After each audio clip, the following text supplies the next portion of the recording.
Buenas tardes, compañeras y compañeros, tanto de mi generación, que somos los jóvenes de la tercera edad, como los más recientes, que son los jóvenes de veras, y que estamos aquí congregados para recordar a un hombre que toda su vida fue de espíritu joven, combatiente, de lucha, al compañero Fausto Trejo.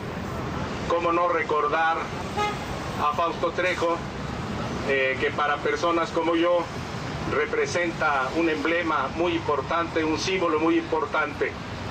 Cuando estuvimos en las manifestaciones de 1968, él es de los profesores que crearon la coalición de maestros democráticos y que destacan con un gran brillo: Alberto Castillo, Fausto Trejo, otros, y que para nosotros era de un impacto muy alto en ese momento en que estábamos revolucionando nuestras conciencias. En esta avenida pasamos varias veces en gigantescas movilizaciones que no tenían precedente en la historia de México. Si consideramos que había la mitad de habitantes que tiene hoy la Ciudad de México en 1968, las manifestaciones de cientos de miles equivalen a mucho ahora, equivaldrían a 1 millón de manifestantes. Aquí estuvimos pasando los estudiantes, los maestros, las amas de casa, los obreros que se empezaron a ligar al movimiento. Aquí pasamos tanto el 13 de agosto como el 27 de agosto, que fue la manifestación más grande en 1968, que cuando llegamos al Zócalo todavía no terminaba de salir el último contingente y que estaban marchando todavía aquí en esta estatua de la Victoria al lado nuestro ángel, el ángel de la libertad desde 1968. ¿Cómo no recordar a Fausto Trejo en ese momento? Quiero asociar, ya que estamos el 5 de febrero, vienen a mi memoria acontecimientos históricos que se eslabonan ahora en mi mente y que son muy relevantes. El 5 de febrero se realizó el inicio de un congreso de los liberales, el Congreso Liberal de los Arriaga, los Magón, el 5 de febrero de 1901, cuando se conmemoraba el 44º aniversario de la Constitución de 1857, la que precede a la de ahora. En ese congreso que se realizaba en el Teatro de la Paz, en la ciudad de San Luis Potosí, había aproximadamente 50 delegados del todo el país. No había como ahora los transportes rápidos para llegar, pero llegaron delegados revolucionarios de todo el país al Teatro de la Paz. Y multitudes de gente de San Luis que estaba ahí alrededor del Teatro de la Paz. Pero había más policías y soldados que tenían miedo a esos 50 delegados. En ese discurso inaugural del Congreso, se pronunció Juan Saravia pronunció un discurso incendiario para hablar de la necesidad de acabar con los jefes políticos, con el autoritarismo de Porfirio Díaz. Lo mismo hizo Soto y Gama. Y estaba el Congreso realizándose todavía con temor, porque afuera estaban los policías y los soldados, cuando Ricardo Flores Magón dijo secamente estas palabras de manera concisa y con fuerza: la administración de Porfirio Díaz es una madriguera de ladrones, dijo, y se congeló el ambiente.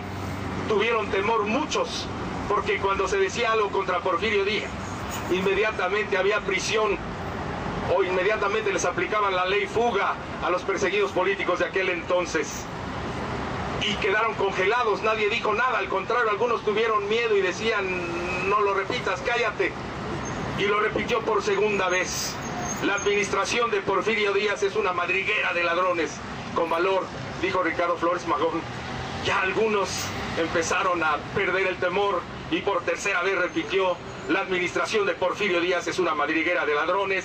Y hubo un aplauso atronador, y ahí comenzó la existencia de una gran organización que hizo sublevaciones y que es parte de la Revolución Mexicana, que luego se quiere excluir cuando se habla de la historia de la Revolución Mexicana, el papel de los magonistas. No solo fueron precursores, sino también valientes organizadores de la lucha desde este Congreso de 1901. Otro 5 de febrero, el de 1903, se iban a realizar festejos aquí en la Ciudad de México, que de la Constitución, el gobierno de Porfirio Díaz todavía, un gobierno dictatorial que no lo quería el pueblo, como al gobierno de ahora tampoco lo quiere el pueblo, y 12 periodistas que trabajaban en aquel periódico ahora famoso en la historia, El Hijo del Aguizote, extendieron una manta en el edificio donde se imprimía este periódico que decía: la Constitución ha muerto. 12 personas que sabían que se arriesgaban a la prisión, como sucedió después de haber extendido la manta. La edición del periódico El Hijo del Aguizote, ese 5 de febrero de 1903, decía: protestamos solemnemente contra los asesinos de la Constitución y protestamos por el escarnio sangriento al pueblo que han dejado celebrando este día con muestras de regocijo y satisfacción, cuando hacen todo lo contrario de los intereses del pueblo y violan la Constitución. ¿Cómo no recordar ahora este 5 de febrero que Fausto Trejo, al final de la manifestación, fue uno de los 6 oradores? Hablaron 2 maestros, los más distinguidos en ese momento en la lucha nuestra, el compañero Heberto Castillo y el compañero Fausto Trejo. Fausto Trejo dijo el 27 de agosto en la noche en el Zócalo que convirtiéramos, ante la gritería de nosotros de sala al balcón hocicón, que convirtiéramos el día 27 de agosto en un día que se conmemorara como el día en que nació la unidad del pueblo con los estudiantes, del pueblo con su juventud, del pueblo con esa juventud que peleaba por las libertades democráticas, ejerciéndolas, saliendo a las calles, gritando nuestras consignas, gritando sal al balcón hocicón al dictador, al autoritario de Díaz Ordaz. Y terminó su discurso diciendo: el gorila Díaz Ordaz es el responsable de la represión y de la existencia de los primeros presos políticos de 1968. Su voz como eco rebotó en el Palacio Nacional, y lo habrá oído Díaz Ordaz, que era rencoroso contra la juventud y represivo contra ella. Así recuerdo a Fausto Trejo, y por eso hoy, como decía Raúl Álvarez en su intervención, también anunciamos que ya habíamos planeado con todos los compañeros del 68, con Fausto, antes de que falleciera, que este 40 aniversario de la masacre del 10 de junio lo convertiremos otra vez en jornadas de protesta y en jornadas para exigir que se aplique justicia. El asesino Echeverría, que sigue vivo y que las autoridades de este país han querido exonerarlo, debe ir a prisión. Como saben todos, desde el Comité de 68 hemos ya iniciado recursos en la Comisión Interamericana de Derechos Humanos para que se revise el acuerdo de la Corte, el acuerdo de una magistrada Erlinda de negra memoria, que dijo que no había habido crímenes el 10 de junio de 71 y que si los hubo ya habían prescrito. Con la emoción con la que Fausto Trejo asumía sus responsabilidades, con la influencia que nos dejó en su memoria, este 10 de junio, en el 40 aniversario, seguiremos que Fausto Trejo está con nosotros.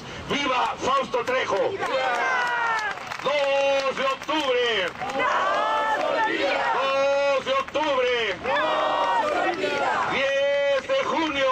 ¡No se olvida! Es de lucha. ¡Viva Fausto Trejo! ¡Viva!